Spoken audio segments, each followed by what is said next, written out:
Xfinity Series practice at 2 o'clock on NBCSN. The Beacon Auto Auctions from Anaheim.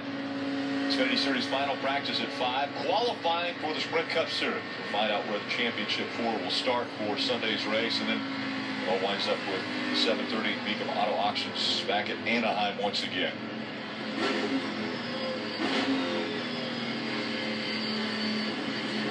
Kyle Busch coming back off the track. Access roads at this track. How big of a story will they be? I know coming onto pit road you won't take the access road, but getting off of pit road you do use the access road, and that can definitely be difficult to get off of pit road and onto the racetrack. The reason Kyle was using the access road on corner entry is on pit entry rather is because that's where Goodyear is. So you got to use that access road to get to Goodyear so they can take the tire temps. That's why he was using that at that moment.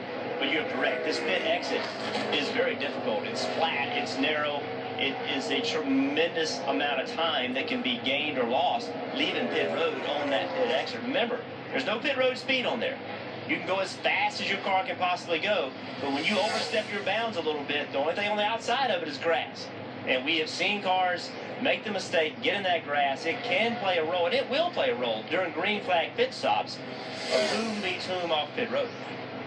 And Steve, I hate to put you on the spot, but is there a penalty if they come off of that access road and go up onto the racetrack? I mean, carrying too much speed, if a guy like this situation would slide through the grass and onto the racetrack, it's a blend line. Yeah, it's a blend line violation. You have to use the access road. If it's the last 20 or 30 feet, I've seen that where NASCAR doesn't call it. You're really close to the exit. I mean, they don't want. You've done enough damage. Normally, you've gone through the grass.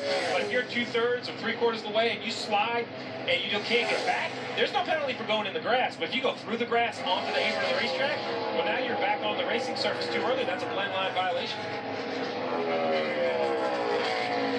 Eric Almirola out on the racetrack. His teammate Brian Scott, driving the 44 this year, made the announcement that this will be his final race. He is retiring after the end of the 2016 season. We actually saw earlier Brian Scott hitting the wall a little bit with the 44, so they've been working on the right side of that car.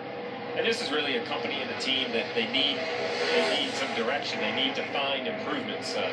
They're trying, but as you mentioned, Brian Scott earlier today, we're going to see this a bunch. We're going to highlight more Brian Scott, but he's not going to be the only one. That's a pretty heavy contact right there. It seems like, Jeff, once you make contact, sometimes it just draws you into the wall. It does. It's really odd. It's very difficult to explain. It's like you get into the wall and it just will never let go of the car. Like just sucks the wall up against it and you just cannot get away from it.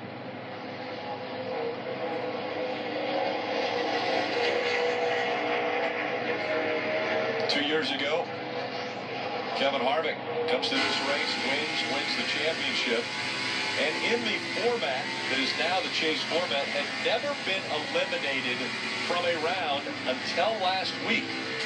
When he was not able to win, he was in a must-win situation, and normally when Kevin is in a must-win situation, he's been able to rise to the occasion.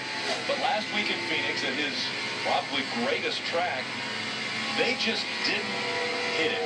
They were not fast in practice. They didn't do well in qualifying. And then in the race, always were running at best about 4th.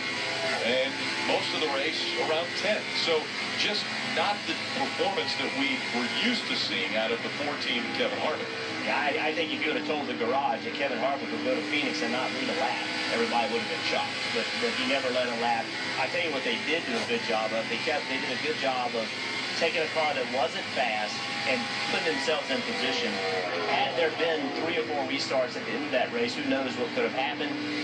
But they just did not exhibit speed throughout the week that they needed. They didn't have a bad race, but they had to have a great race to be able to move on. Marty. 25 laps of race trim in the books for Tony Stewart and his race team switching over to qualifying trim. I want you to look at the paint scheme, Rick. So cool. Every member from Stewart Haas Racing, everyone who works in the front office, everywhere, signed Tony's car. Such a cool gesture by all of them on the back of the race car this weekend for his final Sprint Cup Series start. You see all the wins for Tony, 49 of them. 3 championships, starting with that 1999 Richmond win all the way to Sonoma in 2016. But the coolest thing might be his helmet this weekend. And yes, this is all painted to look retro and old school, rusted with mud on it. That is Tony's final helmet. And he's had a new helmet every every week this year. That's one of the cool things. He's been donating them, keeping them so he can trade them with other people. He's really big into that. And Smoke Unlimited Speed since 1971, of course, the year that he was born. But that is a cool-looking helmet, all painted, done very well, very nicely, and it caps off a fantastic season and a fantastic career for one Tony Stewart. Tony Stewart, you see the thank you, Tony, on the wall. He actually won the first 2 Homestead races in 1999 and 2000. There's been so many changes to this racetrack throughout the years.